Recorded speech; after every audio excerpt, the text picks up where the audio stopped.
विद्यार्थ्यांनो सप्रेम नमस्कार। आज आहे 14 एप्रिल। आजच्या दिवसापर्यंतच्या महत्त्वपूर्ण चालू घडामोडी प्रश्न आपल्याला बघायचे आहेत। व्हिडिओ काळजीपूर्वक बघा। ज्या गोष्टी इम्पॉर्टंट वाटतील त्या तुम्ही नोटबुकमध्ये नोट डाऊन करून घेऊ शकता। व्हिडिओच्या शेवटी तुमच्यासाठी एक होमवर्क देखील आहे। व्हिडिओला सुरुवात करूया। सर्वात पहिला प्रश्न आहे, सिक्कीम राज्यात अडकलेल्या पर्यटकांना बाहेर काढण्यासाठी ऑपरेशन हिमसेतू कोणी सुरू केलं? तर लक्षात घ्या, हे जे ऑपरेशन आहे ते ऑप्शन बी भारतीय सेनेने सुरू केलेलं आहे। भारतीय सेनेच्या त्रिशक्ती कोरने उत्तर सिक्कीममध्ये ऑपरेशन हिमसेतू सुरू केले। लाचेन चुंगथांग दरम्यान भूस्खलनामुळे रस्ता संपर्क तुटला होता। पर्यायी मार्ग ओढून स्थलांतर प्रक्रिया सुरू करण्यात आली। बॉर्डर रोड ऑर्गनायझेशनने बर्फ हटवणे आणि रस्ता दुरुस्तीमध्ये मदत केली। 135 पर्यटक, 32 हलकी वाहने आणि 10 मोटरसायकली सुरक्षित बाहेर काढण्यात आल्या आहेत। आता लक्षात घ्या, भारताने जे महत्त्वपूर्ण ऑपरेशन केले त्यावर एक नजर टाकूयात। सर्वात पहिल्यांदा ऑपरेशन देवी शक्ती। अफगाणिस्तानमधून भारतीय आणि अफगाण नागरिकांना सुरक्षित बाहेर काढणे। 16 ऑगस्ट 2021 रोजी ही मोहीम सुरू करण्यात आली। ऑपरेशन गंगा, युक्रेन रशिया युद्धात अडकलेल्या भारतीयांना बाहेर काढणे। 24 फेब्रुवारी 2022 ऑपरेशन वंदे भारत, कोविड-19 दरम्यान परदेशात अडकलेल्या भारतीयांना परत आणणे 2020 मध्ये सुरू करण्यात आली। ऑपरेशन दोस्त, तुर्की आणि सिरिया येथे भूकंपानंतर मदत व बचाव कार्य 2023। यानंतर ऑपरेशन सद्भाव, टायफून यागीमुळे प्रभावित म्यानमारला मदत करणे 15 सप्टेंबर 2024। ऑपरेशन सागर बंदूक, श्रीलंकेत आलेल्या सायक्लोन डिटवाह संदर्भात मदत 2025।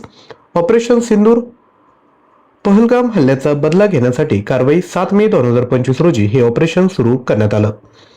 यानंतर पुढील प्रश्न, भारत आणि इजिप्त यांच्यामधील सायक्लोन सरावाचा चौथा संस्करण कोठे आयोजित केला जात आहे? याचं योग्य उत्तर आहे ऑप्शन सी, अंशास इजिप्त या ठिकाणी। एक्झरसाइज सायक्लोन काय आहे तर लक्षात घ्या, एक्झरसाइज सायक्लोन हा भारत आणि इजिप्त यांच्या सैन्यादरम्यान होणारा एक संयुक्त लष्करी सराव आहे। याची चौथी आवृत्ती सायक्लोन 4 9 ते 17 एप्रिल 2026 दरम्यान अंशास इजिप्त येथे आयोजित केला जात आहे। या सर्वात भारतीय सेनेचे विशेष दल आणि इजिप्तच्या विशेष दलांसोबत संयुक्त सराव केला जात आहे।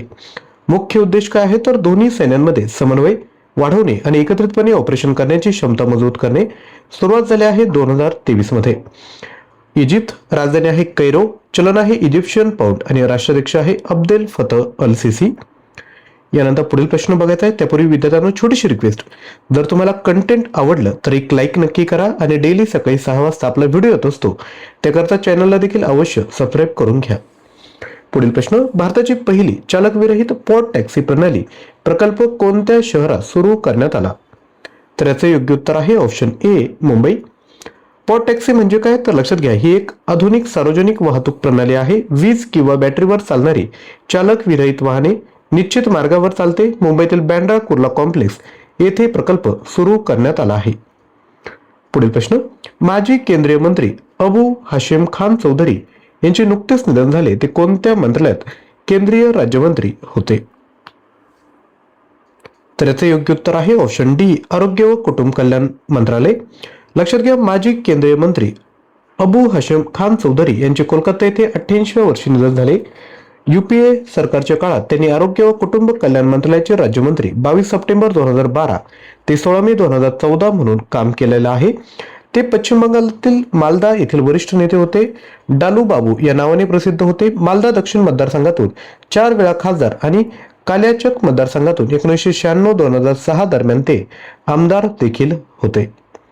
पुढील प्रश्न, अलीकडे स्फोटामुळे चर्चेत असलेला माउंट सेमेरू कोणत्या देशात आहे? तर याचं योग्य उत्तर आहे ऑप्शन बी, इंडोनेशिया। लक्षात घ्या, माउंट सेमेरू हा इंडोनेशियाच्या पूर्व जावा प्रांतात आहे। अलीकडे येथे मोठा ज्वालामुखी उद्रेक झाला। पायरोक्लास्टिक प्रवाह सुमारे 3.5 किलोमीटर पर्यंत पसरला। राखेचा स्तंभ सुमारे 1000 मीटर पर्यंत गेला। ज्वालामुखीला लेव्हल 3 स्टँड बाय अलर्ट घोषित करण्यात आले। दुसरा सर्वाधिक इशारा आहे। प्रशासनाने 5 किलोमीटर क्रेटर क्षेत्र आणि 13 किलोमीटर दक्षिण पूर्व भागात जाण्यास मनाई केली आहे। इंडोनेशिया, ज्याची राजधानी आहे जकार्ता, चलन आहे इंडोनेशियन रुपया। प्रमुख ज्वालामुखी आहेत माउंट मेरापी, माउंट क्राकाटोआ आणि माउंट सिनाबुंग। यानंतर पुढील प्रश्न, भारत पेट्रोलियम कॉर्पोरेशन लिमिटेड चे अध्यक्ष आणि व्यवस्थापकीय संचालक म्हणून कोणाची नियुक्ती करण्यात आली आहे? याचं योग्य उत्तर आहे ऑप्शन ए, संजय खन्ना।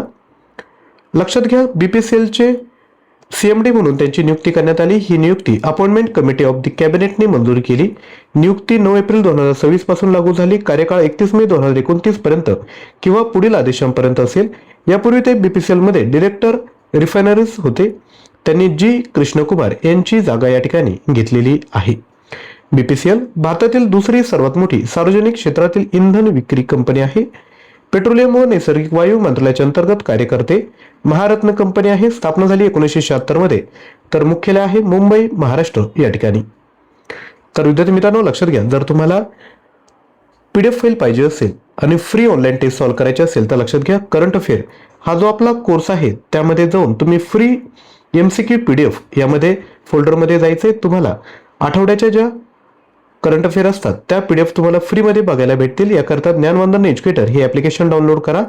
त्याची लिंक डिस्क्रिप्शन बॉक्समध्ये दिली आहे. नक्की विद्यार्थी मित्रांनो तुम्ही डाउनलोड करायचे. लक्षात घ्या, जेवढ्या पीडीएफ आहेत त्या तुम्ही मोबाईलमध्ये डाउनलोड करून नेट बंद असेल तरी त्या तुम्ही त्या ठिकाणी बघू शकता. पुढे प्रश्न, 1 ट्रिलियन टर्नओव्हर पार करणारी भारतातील पहिली एफएमसीजी म्हणजे फास्ट मुव्हिंग कंपनी कोणती आहे? तर ती आहे ऑप्शन सी, अमूल. लक्षात घ्या, ही कामगिरी करणारी भारतातील पहिली एफएमसीजी कंपनी ठरली. फायनान्शियल 2026 मध्ये कंपनीने सुमारे 11% वार्षिक वाढ इयर ऑन इयर ग्रोथ नोंदवली. अमूलने 5,000 पेक्षा जास्त लोकसंख्या असलेल्या छोट्या शहरांमध्ये आपली पोहोच वाढवली आहे. अमूल याचा फुल फॉर्म होतो आनंद मिल्क युनियन लिमिटेड. स्थापना झाली 14 डिसेंबर 1946 ला. मुख्यालय आहे आनंद, गुजरात या ठिकाणी आणि सीईओ आणि एमडी आहेत जयंत मेहता. तर आजच्या व्हिडिओतील सर्वात पहिला तुमच्यासाठी होमवर्क आहे. मला तुम्ही गुजरातची कॅपिटल सांगायची, त्याचे मुख्यमंत्री आणि राज्यपाल हा तुमच्यासाठी होमवर्क असणार आहे. जे विद्यार्थी रेग्युलरली आपले व्हिडिओ बघतात ना, आपण कुठे ना कुठे गुजरातविषयी माहिती आपण कव्हर केली. तर नक्की विद्यार्थी मित्रांनो गुजरातविषयी संपूर्ण माहिती या ठिकाणी आपण खाली कमेंट करून द्या. पुढील प्रश्न, राष्ट्रीय सुरक्षित मातृत्व दिवस भारतात दरवर्षी कधी साजरा केला जातो? तर लक्षात घ्या, हा जो दिवस आहे ना तो 11 एप्रिल रोजी साजरा केला जातो. अधिकची माहिती बघूयात. भारतात दरवर्षी 11 एप्रिल रोजी नॅशनल सेफ मदरहुड डे साजरा केला जातो. हा दिवस कस्तुरबा गांधी यांच्या जयंतीनिमित्त साजरा केला जातो. म्हणजे कस्तुरबा गांधी यांची जयंती कधी असा प्रश्न विचारला तर 11 एप्रिल लक्षात असू द्या. उद्दिष्ट आहे माता आणि नवजात बालकांच्या आरोग्याबाबत जागरूकता वाढवणे. थीम आहे 2026 ची equity in maternal health care, living no mother behind. आणि ज्या थीम असतात ना त्या देखील महत्त्वपूर्ण असतात, कारण की परीक्षेत थीमवर प्रश्न विचारला जातो. या दिवसाची सुरुवात व्हाईट रिबन अलायन्स इंडिया म्हणजे WRAI ने 2003 मध्ये केली. आता WRAI विषयी माहिती बघूयात. महिला आणि नवजात बालकांच्या आरोग्य व हक्कांसाठी काम करणारी संस्था आहे. मुख्यालय आहे नवी दिल्ली. स्थापना झाली सेंटर फॉर कॅटलायझिंग चेंज द्वारे 1999 मध्ये. पूर्वीचे नाव होते सिडपा. नोट, 11 एप्रिल रोजी वर्ल्ड पार्किन्सन डे देखील साजरा केला जातो. 9 एप्रिल रोजी शौर्य दिवस सरदार पोस्ट कच्छ गुजरात साजरा केला जातो. हा दिवस 1965 भारत पाक युद्धातील CRPF जवानांच्या शौर्याच्या स्मरणार्थ साजरा केला जातो. यानंतर पुढील प्रश्न, राष्ट्रीय अनुसूचित जमाती वित्त व विकास महामंडळाची स्थापना कधी झाली? तर ही स्थापना झाली आहे 2001 मध्ये. लक्षात घ्या, 10 एप्रिल 2026 रोजी आपला 25वा स्थापना दिवस साजरा केला. या संस्थेची स्थापना 2001 मध्ये झाली. ही संस्था आदिवासी व्यवहार मंत्रालयाच्या अंतर्गत सार्वजनिक क्षेत्रातील उपक्रम आहे. NSTFDC भारतातील अनुसूचित जाती यांच्या आर्थिक विकासासाठी कार्य करणारी सर्वोच्च संस्था आहे. ST समुदायाच्या आर्थिक प्रगतीसाठी विविध योजना राबवते.